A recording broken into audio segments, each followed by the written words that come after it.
जय के खुलासे के बाद मृत्युंजय को जैसे धक्का सा लगा। वो सच सुनने के बाद बिल्कुल खामोश हो गया था। उसके मुंह से कोई वर्ड नहीं निकला। वो काफी देर चुप रहा।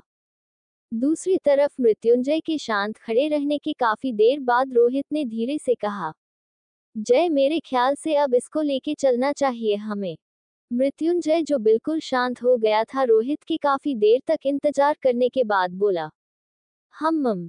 जय के मुंह से अब कुछ वर्ड नहीं निकले। वो पूरी तरह शांत हो चुका था, पर रोहित ने उसकी कंडीशन समझी और उसके कुछ भी बोलने ने पहले उसने किसी को फोन किया और बोला, हम लोगों के जाने का इंतजाम हो गया हो तो हम लोग आ रहे हैं। सामने से आवाज आई, जी सर, सब हो चुका है, आप लोग आइए। दूसरी तरफ आद्या के साथ सभी लोग उसके साथ थे। वो रह तो रही थी, पर उसको जय की बहुत याद आ रही थी। वो बेहद परेशान भी थी अंदर ही अंदर। आज आधा को थोड़ी सी बेचैनी फील हो रही थी, पर वो कुछ बोल नहीं रही थी। वो शिवाय के साथ लोन में थी, बाकी सब अंदर थे, इसलिए वो अकेले में उसके साथ बैठी थी। वो थोड़ी बेचैन थी और यही बात वो शिवाय के पास आकर बोल रही थी, शिवाय भैया, मुझे थोड़ा अजीब सा लग रहा है, जैसे कुछ होने वाला हो, पर समझ में नहीं आ रहा क्या।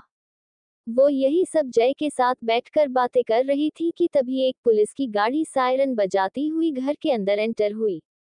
पुलिस के सायरन से आद्य और शिवाय दोनों हो इस ओर आश्चर्य से देखने लगे। भाभी, ये पुलिस क्यों आई है, सब ठीक है ना?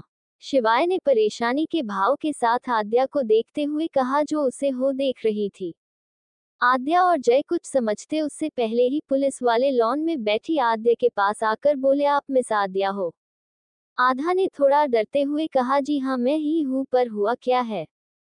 आधा के हाँ बोलते ही पुलिस वाले बोले, आपके ऊपर किसी से जान से मारने का आरोप है, तो आपके खिलाफ अरेस्ट वारंट लाए हैं। अरेस्ट वारंट का नाम सुनते ही शिवाय और आधा दोनों ही डर और चिंता से घबराकर बोले, पर किसको मारने का आरोप है और किसने लगाया इनके ऊपर इल्जाम?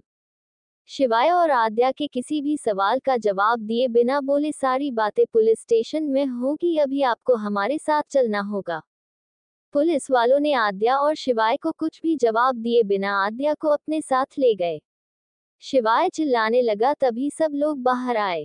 कनक, पुलकित और मुरीता सभी लोग बाहर आए और शिवाय से पूछने लगे कि आखिर क्या हुआ है, तो शिवाय ने घबराते हुए कहा, भाभी को पुलिस पकड़ के ले गई है, किसी को जाने से मारने के जुर्म में। शिवाय का इतना कहना था कि सभी एक साथ चिल्लाकर बोले, क्या क्या बोल रहा है तू?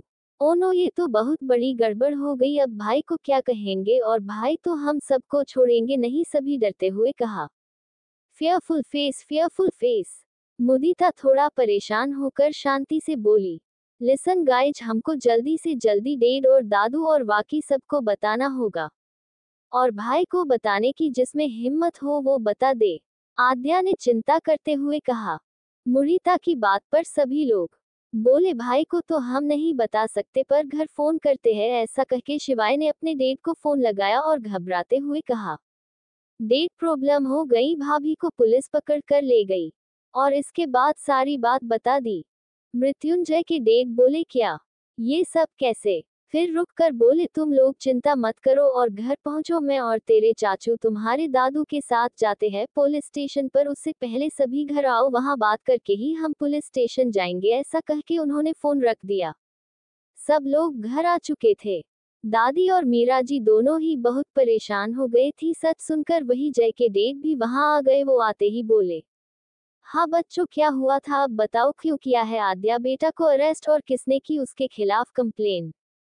उदय सिंह जी ने आते ही पूछा, साथ में आलोक जी भी चिंता से बोले, हाँ बच्चों, किसकी इतनी मजाल कि वो राठौड़ परिवार की बड़ी बहू को पुलिस के हवाले करें। मेरी इतनी हिम्मत है, मैंने कराया है आपको लाडली बहू को पुलिस के हवाले। एक दमदार आवाज पीछे से आई तो पीछे खड़े इंसान को देख सबके चेहरे पे आश्चर्य के भाव उभर आए थे। Astonished face, astonished face. दूसरी तरफ आद्या को पुलिस स्टेशन ले जाने के बाद वो डरते हुए बोली, सर, आखिर किसने कराई है मेरी कंप्लेन, और बिना बताए आप लोग मुझे आप ले आए हो? आप लोगों ने मेरे पति से बात की, आप लोग अच्छे से जानते हो ना कि मैं किसकी वाइफ हूँ।